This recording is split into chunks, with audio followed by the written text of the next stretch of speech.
नमस्कार, आप देख रहे हैं हिंदी खबर में हूं आपके साथ अमित शर्मा। देश की राजधानी दिल्ली में धमाके के तार यूपी की राजधानी लखनऊ हरियाणा से भी जुड़ते हुए दिखाई पड़ रहे हैं।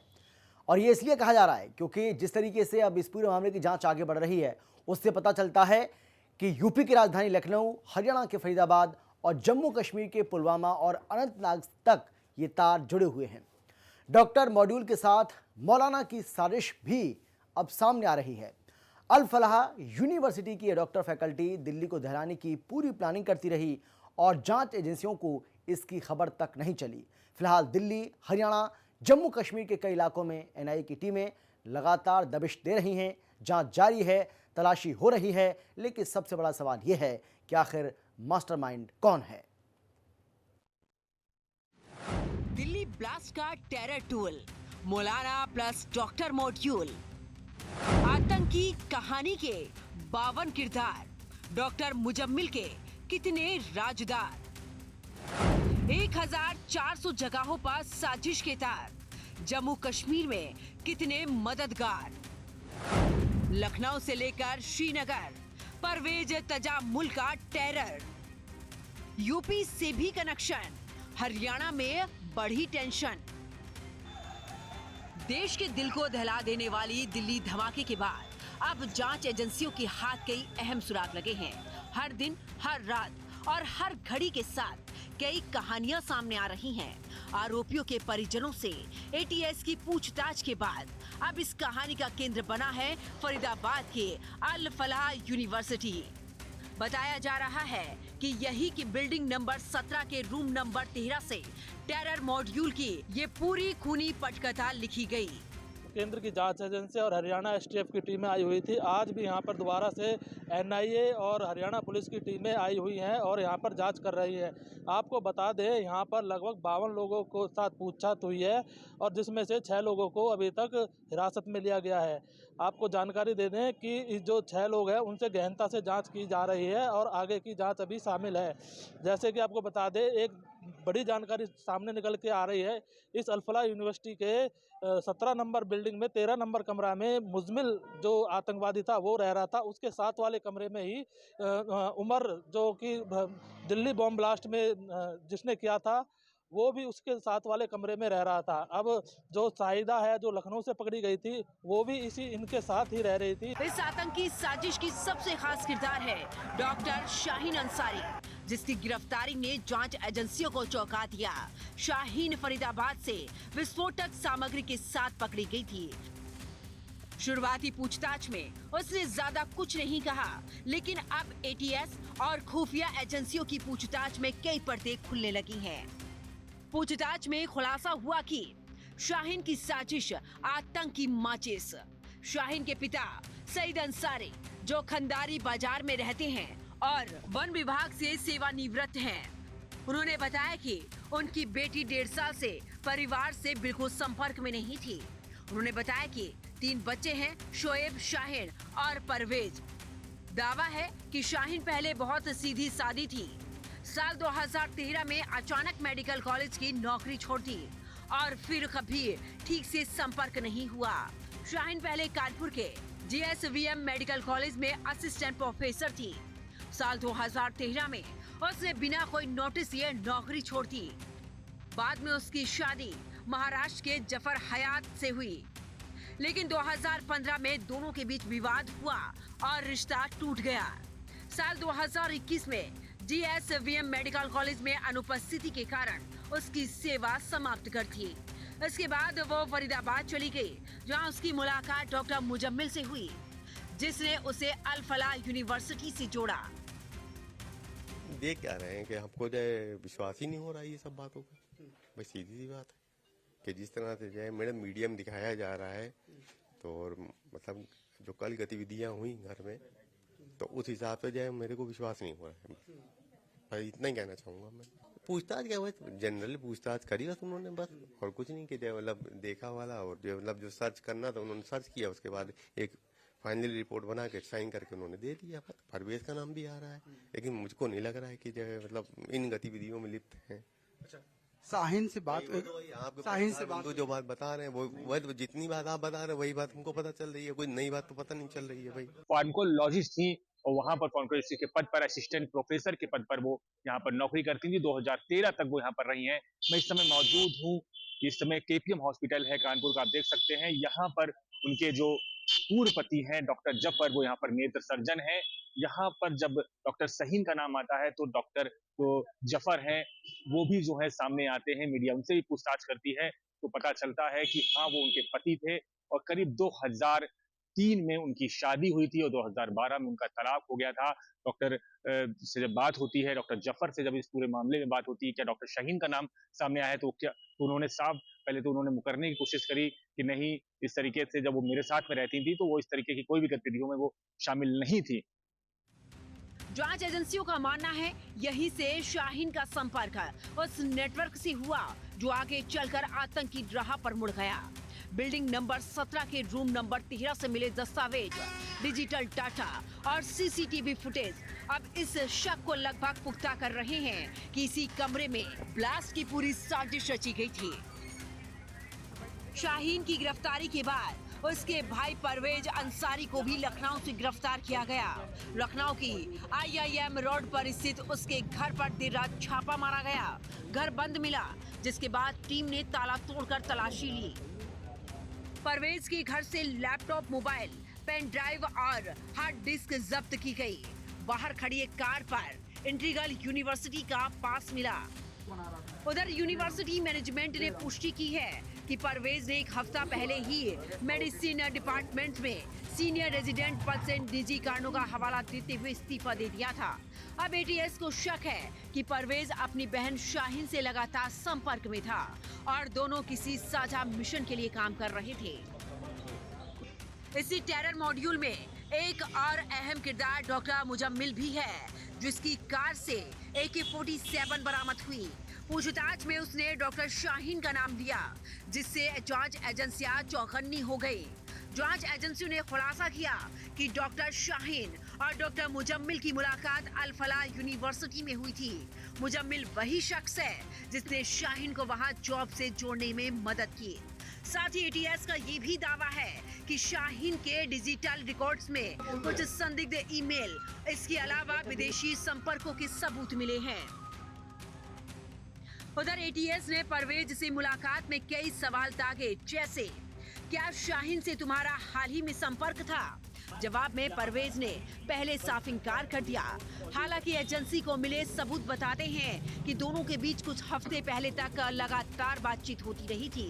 यही नहीं, शाहीन की गिरफ्तारी के बाद परवेज ने अपना मोबाइल स्विच ऑफ कर दिया और घर से फरार हो गया।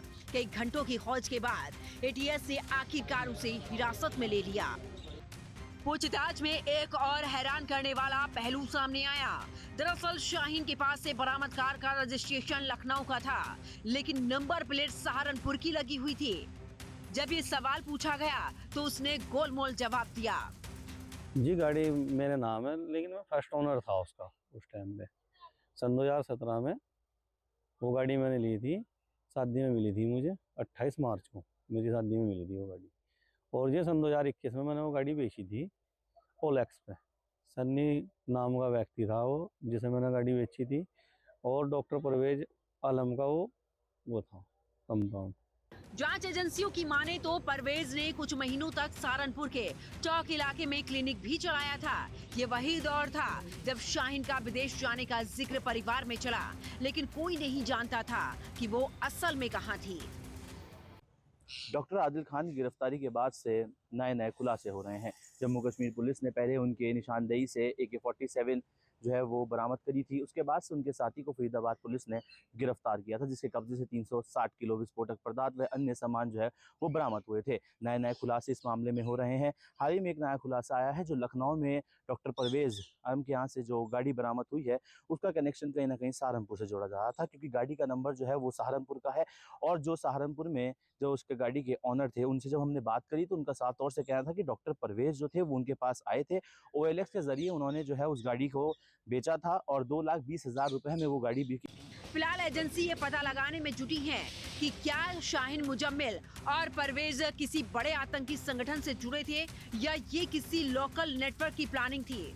फिलहाल जांच एजेंसियों ने अब जम्मू कश्मीर पुलिस के साथ मिलकर शाहीन और परवेज के पुराने संपर्कों की लिस्ट तैयार की है। कई नंबरों की ट्रैकिंग चल रही है जो दिल्ली धमाके की खौफनाक साजिश से जुड़े कई खूनी किरदारों की आतंकी पटकथा पूरे देश को सुनाएगी। ब्यूरो रिपोर्ट, हिंदी खबर। और दिल्ली ब्लास्ट की जांच अब एनआईए ने उसको सौंप दी है और एनआईए के हाथ में अब इसकी जो पूरी बागडोर है वो चली गई है। एडीजी विजय सखारे के नेतृत्व में ये जांच होगी। केरल कैडर के 1996 बैच के आईपीएस अधिकारी हैं। 10 अधिकारियों की स्पेशल जो टीम है वो इसकी जांच करेगी। आईजी, 2 डीआईजी और 3 एसपी जांच में शामिल हैं। एनआईए, डीजी, आईबी चीफ के बीच में अहम बैठक भी इस पूरे मामले को लेकर हुई है। तो आतंकी लेडी डॉक्टर के बारे में भी आपको हम जानकारी देते हैं। पाक आतंकियों से कनेक्शन का शक है। आतंकी संगठन बताया जा रहा है कि जैश-ए-मोहम्मद यानी कि जैश के ये संपर्क में रही और शाहीन से फिलहाल पूछताछ लगातार चल रही है। शाहीन की कार से AK-47 भी बरामद हुई और इसी कार से मुजम्मिल भी चलता था। तो इस पूरे मामले को लेकर जो भी जानकारी सामने आ रही है वो आपको हम दे रहे हैं।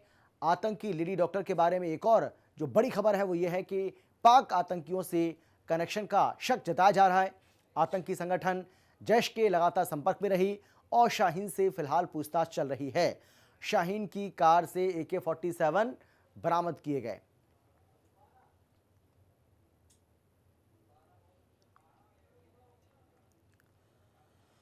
तो दिल्ली ब्लास्ट की जो बागडोर है अब एनआईए के हाथ में होगी, यानी कि नेशनल इन्वेस्टिगेशन एजेंसी इस पूरे मामले की जांच पड़ताल कर रही है।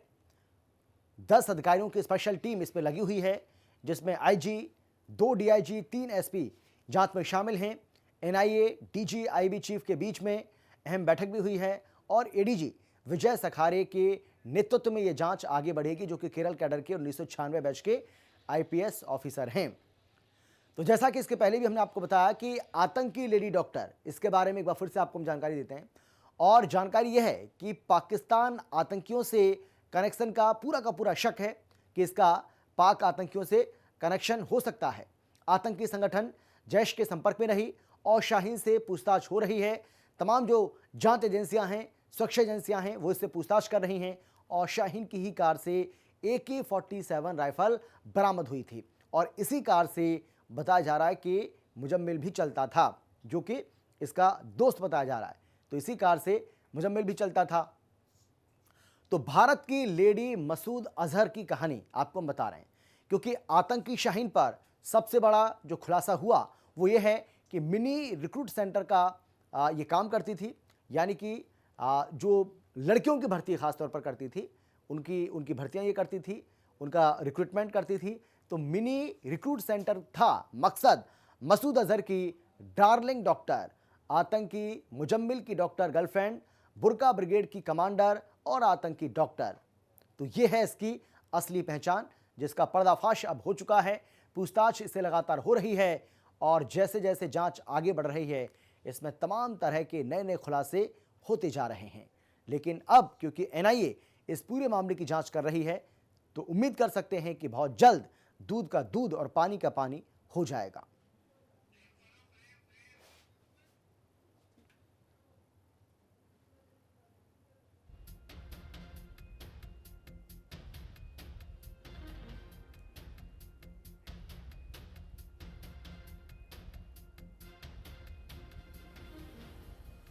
तो राष्ट्रीय जांच एजेंसी यानी कि एनआईए ने दिल्ली धमाके मामले की जांच भी तेज कर दी है। दिल्ली पुलिस ने केस से जुड़े सभी दस्तावेज एनआईए को सौंप दिए हैं और इसी बीच पुलिस ने श्रीनगर के एक और डॉक्टर तजामुल अहमद मलिक को भी हिरासत में लेकर पूछताछ शुरू कर दी है। हालांकि बताया जा रहा है कि पूछताछ के बाद में उसको रिहा भी कर दिया गया।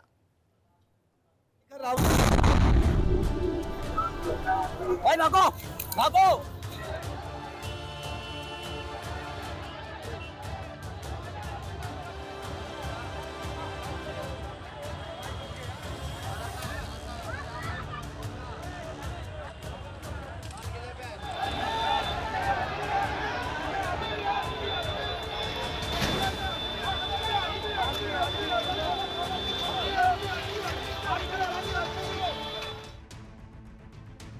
कार ब्लास्ट के बाद आतंकियों के खिलाफ अभियान और तेज कर दिया गया है। दिल्ली धमाके की जांच जैसे जैसे आगे बढ़ रही है, वैसे वैसे इसमें नए खुलासे हो रहे हैं।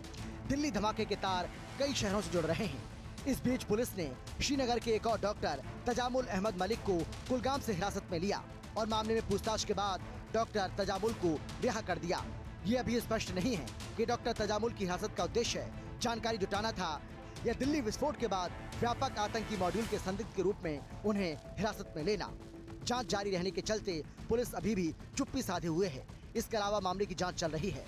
पुलिस ने कश्मीर के दर्जनों डॉक्टर से पूछताछ की है और उनका फोन जब्त कर लिया है। कौन है डॉक्टर तजामुल मलिक? डॉक्टर तजामुल मलिक कुलगाम का रहने वाला है। डॉक्टर तजामुल मलिक पहले डॉक्टर था। डॉक्टर तजामुल SHMS अस्पताल में काम करता था। 2-3 साल पहले रिटायर हुआ डॉक्टर तजामुल। कार खरीदने बेचने का कारोबार कर रहा था डॉक्टर तजामुल। श्रीनगर से डॉक्टर तजामुल मलिक की गिरफ्तारी। पुलिस ने डॉक्टर तजामुल को कर्ण सिंह नगर से पकड़ा। पुलिस को डॉक्टर तजामुल की भूमिका पर संदेह है। जांच में जो चौंकाने वाला पहलू सामने आ रहा है वो ये है कि कुछ पढ़े लिखे डॉक्टर इस आतंकी गतिविधि में शामिल थे। डॉक्टर शाहीन, जिसने प्रयागराज मेडिकल कॉलेज से MD किया था, और फरीदाबाद के मेडिकल कॉलेज में पढ़ाने वाले डॉक्टर उमर जैसे पेशेवर के नाम सामने आए हैं। बताया जा रहा है कि पुलिस की छापेमारी और अपने साथियों की गिरफ्तारी से उमर घबरा गया और I-20 कार को 10 नवंबर को अस्पताल से निकाला। उमर ये कार लेकर कनॉट प्लेस फिर मयूर विहार लेकर गया। फिर उसने चांदनी चौक मस्जिद पार्किंग में कार पार्क की। जांच में यह भी सामने आया है कि मुजम्मिल और उमर ने लाल किले की कई बार रेकी की थी। दिल्ली कार ब्लास्ट केस के सिलसिले में कश्मीर में जमात-ए-इस्लामी सहित आतंकियों के मददगार के यहाँ छापे पड़ रहे हैं। फिलहाल NIA दिल्ली कार ब्लास्ट की हर एंगल से जांच कर रही है। डॉक्टर्स की गिरफ्तारी ने जांच एजेंसियों को भी हैरान कर दिया है। उम्मीद है कि आने वाले दिनों में इस केस की बड़ी साजिश से पर्दा उठेगा। ब्यूरो रिपोर्ट, हिंदी खबर। तो दिल्ली ब्लास्ट केस में एक के बाद एक नए खुलासे हो रहे हैं। आतंकी शाहीन के पति जफर हयात ने बड़ा दावा किया है कि शाहीन यूरोप के किसी देश में शिफ्ट होना चाहती थी। वहीं लखनऊ से शाहीन के भाई डॉक्टर परवेज अंसारी को पुलिस ने हिरासत में ले लिया है।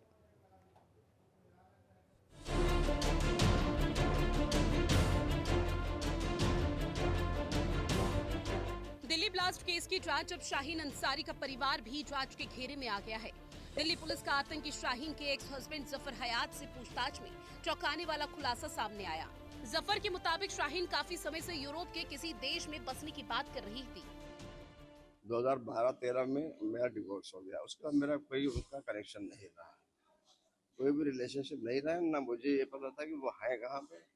प्रेजेंट टाइम में भी कहीं नहीं कुछ पता था, और जब से वो गई है तब से उन सब पे मेरा कोई कंटैक्ट नहीं रहा, नहीं कोई मेरे बच्चों को कंटैक्ट। कारण तो वही समझ। दिल्ली ब्लास्ट के बाद देश भर में खुफिया एजेंसी अलर्ट मोड पर हैं। यूपी पुलिस और ATS भी सक्रिय हो गई है। इसी क्रम में मंगलवार सुबह लखनऊ में ATS की टीम ने बड़ी कार्रवाई करते हुए कई स्थानों पर छापेमार कार्रवाई की। इस दौरान पुलिस ने गिरफ्तार की गई संदिग्ध डॉक्टर शाहीन के भाई डॉक्टर परवेज अहमद अंसारी को हिरासत में ले लिया।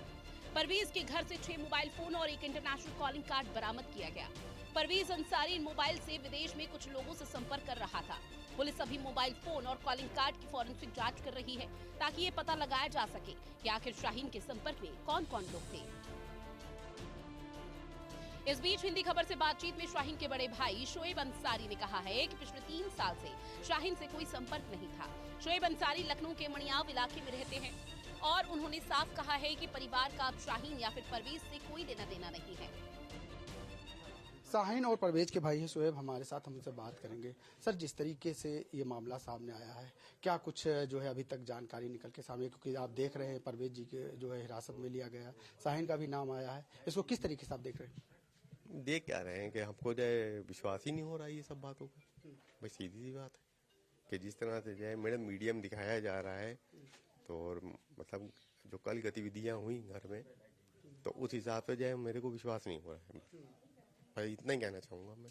अच्छा, कल ATS की टीम जम्मू कश्मीर की टीम आई थी पूछताछ की, तो क्या कुछ पूछताछ? अरे मेरा वो क्या कुछ हो ही गई भाई, हमको तो पूछताछ क्या हुआ, जनरली पूछताछ करी बस उन्होंने, बस और कुछ नहीं किया। मतलब देखा वाला और जो मतलब जो सर्च करना था उन्होंने सर्च किया, उसके बाद एक फाइनली रिपोर्ट बना के साइन करके उन्होंने दे दिया। शाहीन का नाम आ रहा है, आपकी बहने परवेज का नाम भी आ रहा है, लेकिन मुझको नहीं लग रहा है कि जो है मतलब इन गतिविधियों में लिप्त हैं।